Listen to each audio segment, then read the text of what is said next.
ہاں ایک چیز ہو سکتی ہے کہ بندہ کہے کہ جی جو علوم جو ہے نا انہی سے تزکیہ بھی ہو جاتا ہے، یعنی قرآن اور حدیث کے جو علوم جو سیکھے گا اس کا تزکیہ بھی ہو جائے گا. تو یہاں تک تو یہ بات ٹھیک ہے کہ ان علوم کے اپنے انوارات ہیں اور بہت زیادہ انوارات ہیں اور یہ بڑی حد تک معاون ہوتے ہیں. لیکن اگر یہ علوم ہی کافی ہوتے تو شیطان بھی بہت بڑا عالم تھا، اس جیسا عالم اور عابد کبھی گمراہ نہیں ہوتا. اور مسلمانوں کے اندر بھی علماء سونا پیدا ہوتے. یہ جو قادیانی کا پہلا خلیفہ تھا نا، اس کا پتہ نہیں کیا نام تھا، ذہن سے نکل رہا ہے، یہ بہت بڑا عالم تھا، بڑا ذہین عالم تھا، اس کی بڑی تعریفیں لکھی ہوئی ہمارے بڑے بڑے اکابر نے. اس کے بعد یہ قادیانی ہوا اور جا کے مرزا کو اس نے بہت سی چیزیں پھر پڑھانا شروع کر دی نا، تو کس طرف چلا گیا؟ علماء سو کی طرف چلا گیا، پھر تو کافر ہی ہو گیا اس کے بعد بالکل. تو یہ حقیقت ہے. تو ان دو مثالوں سے ثابت ہوا کہ خالی علم جو ہے اس کا فائدہ جبھی تک ہوتا ہے کہ جب نفس کسی نہ کسی حد تک قابو میں ہو.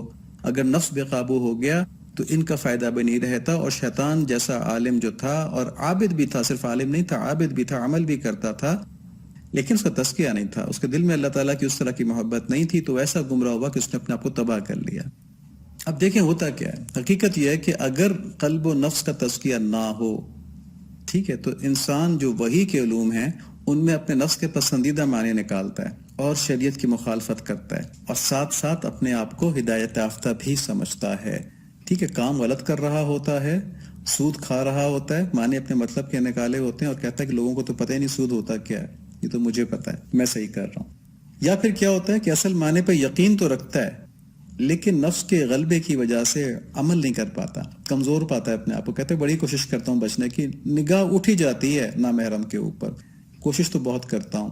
یا یہ سود نہیں چھوڑا جاتا، یا رشوت نہیں چھوڑی جاتی. مطلب ایسے لوگ بھی جو رشوت کو غلط سمجھتے ہیں مگر پھر بھی لیتے ہیں اپنے نفس کے غلبے کی وجہ سے. جیسے شوگر پیشنٹ جو ہے اسے پتہ ہوتا ہے کہ شوگر نقصان پہنچائے گی مگر پھر بھی کھاتا ہے نفس کے غلبے کی وجہ سے. اور اگر ان دونوں آفتوں سے انسان بچ بھی جائے، یعنی کہ وہ دین کے اور شریعت کے صحیح معنی بھی نکالتا ہو، ان پر یقین بھی رکھتا ہو اور عمل بھی کرتا ہو، تب بھی کچھ کوتاہی رہ جاتی ہے نفس کی اصلاح نہ ہونے کی وجہ سے. اور وہ کیا ہے کہ نفس کے اثر کی وجہ سے روح کی جو صلاحیتیں ہیں وہ پورے طور پہ اجاگر نہیں ہوتی. اور یوں جو روح کا کام ہے کہ وہ حقائق کے علوم، اللہ تعالیٰ کی معرفت، اس میں جو آگے جاتی ہے وہ نہیں جا پاتی، اخلاص میں کمی رہ جاتی ہے. یہ شخص یہ تو نہیں کہیں گے کہ بالکل ہی محروم ہے، لیکن پھر بھی جو فائدہ یہ اپنے آپ سے اٹھا سکتا تھا یہ وہ فائدہ نہیں اٹھایا.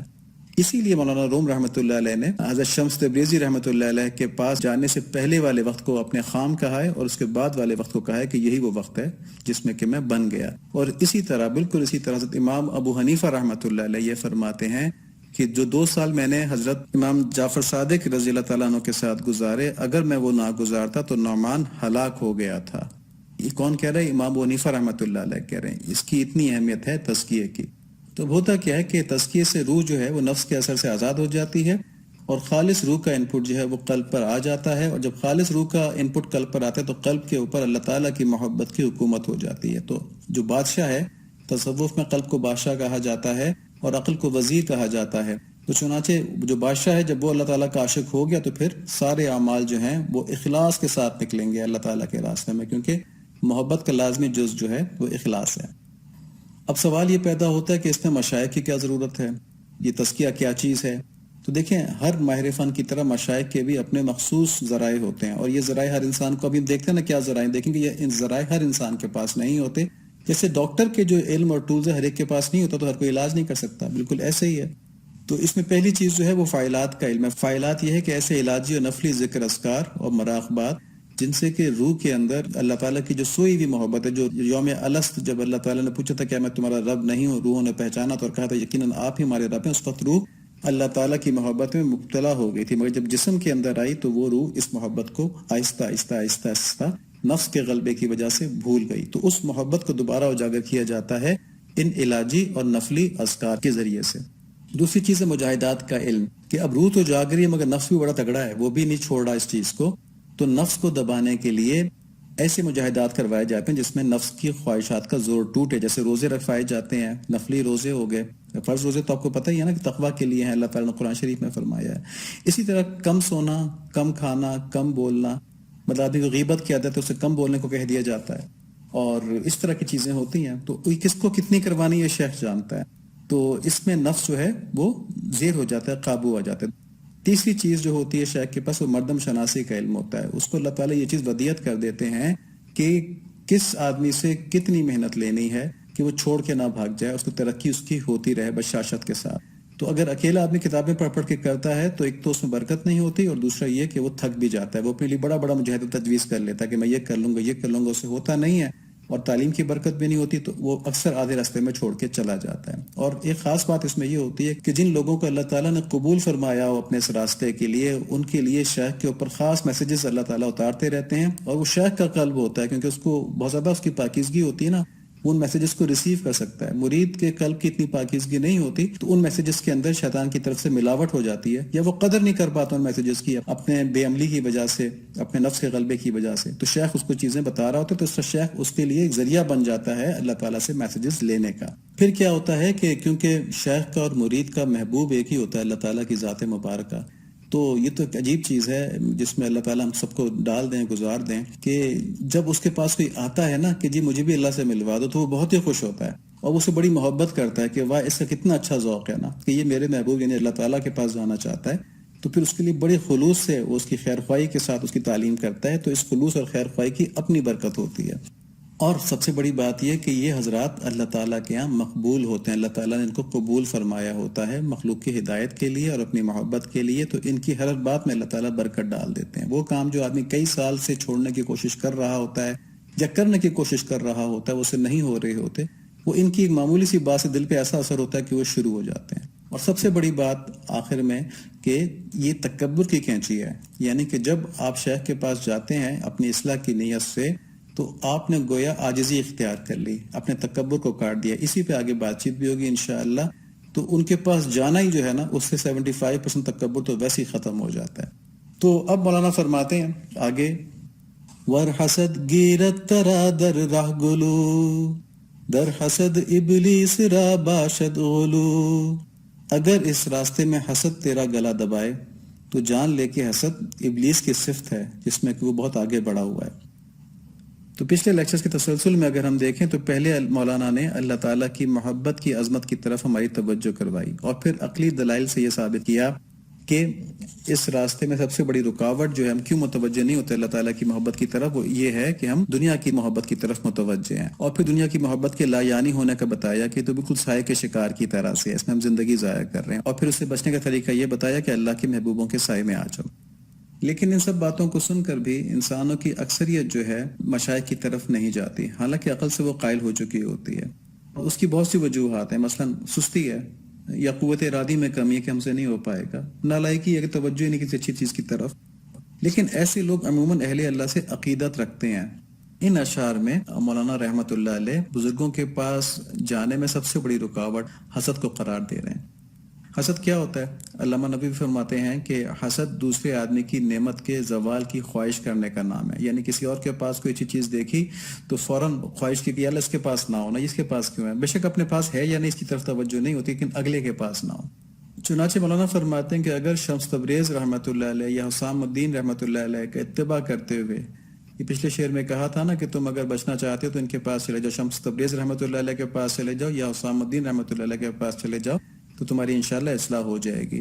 تو یہاں ان جنرل ہمارے لیے اس میں کیا بات ہوئی کہ کسی بھی شیخ کے جو اس وقت موجود ہے ہمارے دور میں, ان کے پاس چلے جاؤ. تو فرماتے ہیں کہ اگر ان کے پاس اصلاح کی نیت سے جانے میں حسد تمہارا گلا گھونٹنے لگتا ہے اور تم کو یہ آر آتا ہے کہ میں کسی سے کم ہوں جو دوسروں کی اتباع کروں, تو سمجھ لو کہ ابلیس نے تمہاری انا کو پکڑ لیا, تمہارے تکبر کو پکڑ لیا اور اس کو استعمال کر کے تم کو اپنے راستے پہ چلا دیا.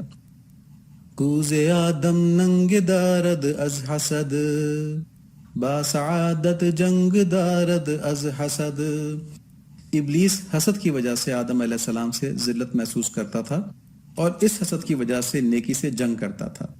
دیکھیں ابلیس جانتا تھا جب اللہ تعالیٰ نے حکم دیا کہ سجدہ کرو آدم علیہ السلام کو, تو جانتا تھا کہ آدم علیہ السلام کو اللہ تعالیٰ نے مجھ سے افضل, عابد تھا نا, عالم بھی تھا, اس کو بہت زیادہ معرفت تھی اللہ تعالیٰ کی, تو اس کو یہ تو معلوم تھا کہ اللہ تعالیٰ غلط حکم نہیں دے سکتے.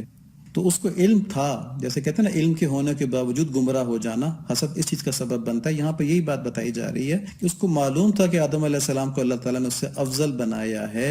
وہ اس بات کو عقلاً تو مانتا تھا مگر نفس کی وجہ سے تکبر کے ہاتھوں مجبور تھا چنانچہ سجدہ کرنے میں اس نے ذلت محسوس کی، حالانکہ مالک کا حکم ماننے میں تو عزت محسوس کرنی چاہیے تھی، مگر کیونکہ وہ اپنے نفس کی قید میں تھا اس نے ذلت محسوس کی اور ٹٹائی سے کہہ دیا کہ وہ آدم علیہ السلام سے بہتر ہے۔ لیکن قرآن شریف میں ہے سورہ بقرہ کی آیت نمبر 34، ابا واستکبر وکان من الکافرین، شیطان نے آدم کو سجدے سے انکار کیا، اس نے تکبر کیا اور کافروں میں سے ہو گیا۔ یہ تکبر کی وجہ سے، حسد کی وجہ سے اس سے اتنی بڑی نعمت چھن گئی، وہ کہاں مطلب آسمانوں پہ بیٹھا ہوا تھا۔ اب ایک بات اور سمجھنی چاہیے اچھی طرح کہ انسانوں کی تخلیق میں اللہ تعالیٰ نے سارے انسانوں کو ایک جیسا نہیں پیدا فرمایا۔ اللہ تعالیٰ کی حکمت ہے، ہمیں اس پہ یقین رکھنا چاہیے۔ دیکھیں دنیا کے اندر بھی اللہ تعالیٰ نے دنیاوی نعمتیں کچھ لوگوں کو زیادہ دی ہیں، کچھ لوگوں کو کم دی ہیں، اور جن کو زیادہ دی ہیں ان کو یہ حکم دیا گیا ہے کہ تم جو کمزور لوگ ہیں، جن کے پاس کم نعمتیں ہیں، ان کی ضروریات کا خیال رکھو۔ ایسے ہی دین کے معاملے میں بھی اللہ تعالیٰ نے کچھ کو بہت دیا، کچھ کو انبیاء بنا دیا، کچھ کو صحابہ بنا دیا، کچھ کو اولیاء بنا دیا، کچھ کو علماء بنا دیا، کچھ کو فقہا بنا دیا، ہر ایک کو اس کے لحاظ سے دیا گیا۔ کچھ لوگوں کو ان کا ڈیپینڈنٹ بنا دیا گیا۔ اب اگر ڈیپینڈنٹ یہ خیال کرے کہ میں کیوں ان کے پاس جاؤں نا، تو یہ صرف اس لیے ہے کہ آخرت کی عظمت نہیں، ورنہ دنیا کے معاملے میں جو ڈیپینڈنٹ ہوتے ہیں وہ تو جا کے خوشامد بھی کرتے ہیں کہ جی بڑی مجبوری ہے، کچھ کریں جی، فلاں جگہ ٹرانسفر کروا دیں، فلاں یہ کر دیں، بڑی بڑی خوشامدیں کی جاتی ہیں۔ لیکن آخرت کے معاملے میں یہ تکبر کہ جی میں اس کے پاس جاؤں ہی کیوں، حالانکہ وہ بڑی محبت سے اور شفقت سے اور عزت نفس کا خیال کرتے ہوئے دیتا ہے، بڑی عزت کرتے ہیں۔ جب میں نے کہا نا جیسے پہلے بات ہوئی تھی، جب وہ دیکھتے ہیں کسی کو اللہ تعالیٰ کی محبت کی طرف بڑھتے ہوئے تو ان کے دل میں اس کے لیے بڑی محبت آ جاتی ہے، اور پھر وہ بڑی شفقت، محبت اور عزت کے ساتھ اس کا علاج کر رہے ہوتے ہیں۔ لیکن نہیں، جس کے دل میں حسد اور تکبر ہو وہ کہتے ہیں جی میں کیوں جاؤں، مجھ میں کیا کمی ہے۔ تو کیا ہوتا ہے کہ ایسے حضرات جن کو دیکھ کر کے اللہ تعالیٰ کی محبت کی طرف بڑھنے کی خواہش پیدا ہوتی ہے، ان لوگوں سے بھی لوگ حسد کرتے ہیں اور جلتے ہیں اور کہتے ہیں کہ ان کے پاس ایسا کیوں ہے۔ تو اگر کوئی ان سے بھی حسد کرے نا تو وہ شیطان کی سنت کے اوپر چل رہا ہے، وہ تکبر کے اندر مبتلا ہے۔ اور دیکھیں اس کے برعکس جو عاجزی ہے وہ اللہ تعالیٰ کو بہت محبوب ہے۔ اللہ تعالیٰ عاجزی کرنے والے کو بڑا انعام و اکرام دیتے ہیں۔ حدیث شریف میں ہے کہ جو اللہ تعالیٰ کی خوشنودی کے لیے عاجزی اختیار کرے تو اللہ تعالیٰ اس کو بلند کر دیتے ہیں۔ جو اللہ تعالیٰ کے لیے اپنے آپ کو گراتا ہے اللہ تعالیٰ اس کو بلند کر دیتے ہیں، اور جو تکبر کرتا ہے اللہ تعالیٰ اس کو پست کر دیتے ہیں۔ اور اس کی بڑی عجیب عجیب مثالیں ملتی ہیں۔ دیکھیں امام احمد بن حنبل رحمۃ اللہ علیہ جو کہ مجتہد مطلق تھے، یعنی 4 بڑے اماموں میں سے ہیں جن کے اپنے اپنے فقہ ہیں، اور اس کو مانا جاتا ہے امام احمد بن حنبل رحمۃ اللہ علیہ کے فقہ کو۔ وہ حضرت بشر حافی رحمۃ اللہ علیہ کے پاس جایا کرتے تھے، اور بشر حافی رحمۃ اللہ علیہ جو تھے وہ کوئی اصطلاحی عالم بھی نہیں تھے۔ تو ان کے شاگردوں نے پوچھا کہ حضرت آپ اتنے بڑے محدث ہیں، آپ اتنے بڑے فقیہ ہیں، اس کے باوجود آپ بشر حافی رحمۃ اللہ علیہ کے پاس اتنی عقیدت سے جاتے ہیں۔ تو انہوں نے کیا جواب دیا؟ انہوں نے جواب دیا کہ مجھے اپنے علم پر تو عبور حاصل ہے، لیکن بشر جو ہیں وہ اللہ تعالیٰ کو مجھ سے زیادہ جانتے ہیں۔ دیکھیں نا، یہ اللہ تعالیٰ کو جاننا کیا چیز ہے، یہ خالی علم نہیں ہے، دل کے اندر ایک خاص کیفیت، دل کی خاص معرفت ہے اللہ تعالیٰ کے ساتھ، دل کا ایک خاص تعلق ہے اللہ تعالیٰ کے ساتھ، جس میں حقائق کا اور معرفت کا علم کھلتا ہے۔ یہ ایسی چیز ہے کہ آم کی مٹھاس کو ورڈز میں ایکسپلین نہیں کیا جا سکتا۔ اسی طرح یہ جو معرفت ہے، جو مشاہدات ہیں، جو حقائق ہیں، ان کو بھی ورڈز میں ایکسپلین نہیں کیا جا سکتا، ان کو محسوس کرتا ہے آدمی تو پتہ چلتا ہے کیا چیز کھلی ہے۔ حضرت حاجی امداد اللہ مہاجر مکی رحمۃ اللہ علیہ بھی ایسے بزرگ ہیں جو اصطلاحی عالم نہیں تھے، لیکن ان کے پاس بھی بر صغیر کے بڑے بڑے علماء جن کی وجہ سے کہ بعد میں دین کی بڑی خدمت ہوئی، وہ ان کے پاس جاتے تھے اور ان سے عقیدت رکھتے تھے۔